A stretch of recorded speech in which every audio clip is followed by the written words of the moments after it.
Ambassador Khan, I'll continue with you. Now, there is a possibility now, in fact, it seems almost certain that the crisis over Syria's use of chemical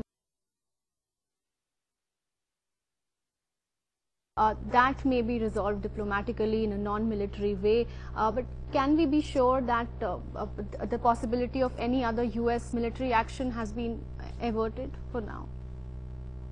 Yes, I think so, because the only pretext which the Americans had to use force was the alleged use of chemical weapons by the government of Syria against its own people. Now that that issue has not been resolved, whether it was Syrian regime which used the chemical weapons, that is not established. But the issue pertaining to chemical weapons is now on the way to being diplomatically resolved. So the Americans, in fact, they have gone out of their way to make this point, to emphasize that even if they had used this force, it was not for any regime change or anything at all, but it's only to deal with the specific issue of to punish the regime for its alleged use of chemical weapons. So now that issue is being taken care of. The Americans have no other interest, and in fact they are extremely keen not to get involved in the Syrian situation militarily. So I think one can safely say that if this particular ground for use of force against Syria is being taken care of, then they will definitely not get militarily involved. But the pressure on the Americans would still be there from the so-called rebels, who are there, who are being financed and equipped mostly by the Gulf region countries. But the pressure on Americans rebels, I think, would escalate, because the rebels will be very unhappy that the Americans will not be using force against the Syrian government. So the pressure from them, and also from countries like Saudi Arabia and Turkey, these two countries in particular, but also Qatar and to some extent UAE and others, on the United States to at least be more active in equipping the rebel forces would increase. Okay. But the US, we know, would want the world to believe that the regime did use chemical weapons against its own people. But other than the question of chemical weapons, what are the factors that are guiding US policy in Syria? I don't think they are. I think they are just stumbling along. They don't have a policy. The only policy consistent which Mr. Obama has followed for the last 2 years plus is not to get involved in yet another Arab mess in that part of the world. So the American public opinion, as was mentioned, is very much opposed to American involvement in the Middle East, in yet another Arab country. So there is so their main concern has been not to get involved in Syria to the extent of having to put boots on the ground and so on. But short of that, I think there is pressure from Senator McCain and others, and he has another election coming up next year.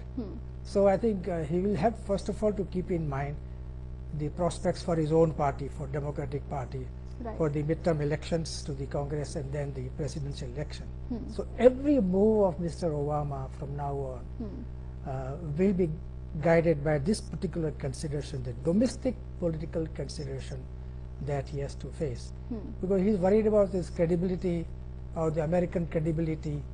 He made again that so-called off-the-cuff remark that this is my red line. Friendly or democratic or whatever it is. I mean, I think they have moved back from that design of trying to overthrow, like they did with the Saddam. The only reason at the end of the day for them entering Iraq was weapons of mass destruction proved to be a complete, non-starter. It was, and it was, I think, fairly well known. It was not an intelligence failure or whatever. But anyway, be that as it may, the point is, in this case, I don't think there is any major guiding policy except, as Ambassador Khan said, the domestic policy, which is very anti-war, very anti-direct involvement. And at the end of the day, who gives the United States the right to police everyone? You know, I mean, you know, you're a democracy, yes, you're the world's greatest democracy, whatever. What kind of democratic practice is it to go bomb the hell out of somebody else, Right. one other, you know, sovereign country you like? And you how don't would like? surgical strikes help the Help in victims any of chemical case, you know, attacks? 2.5 years of this whole process, it's just getting messier and messier. What is 3 days of surgical strikes going to achieve? Right, and anything more than that would end up helping Would- Assad's enemies. Precisely, and no, you know, you're also in this situation. Remember that Assad's, the opposition to Assad is very fragmented. It is not just one free Syrian rebel army.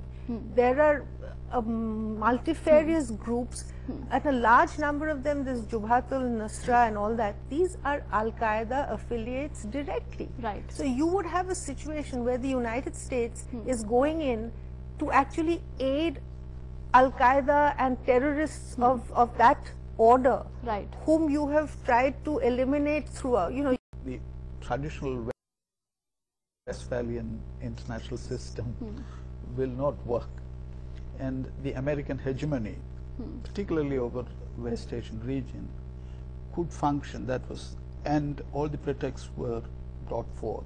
The Iraqi fiasco, we know how the president and the Secretary of State and all have to lie to the international community and so on. But they could intervene. And then that notion of interventionism, and in the Syrian case, therefore, it's not the boots, it's just the technological prowess that would be used. But that's crossing the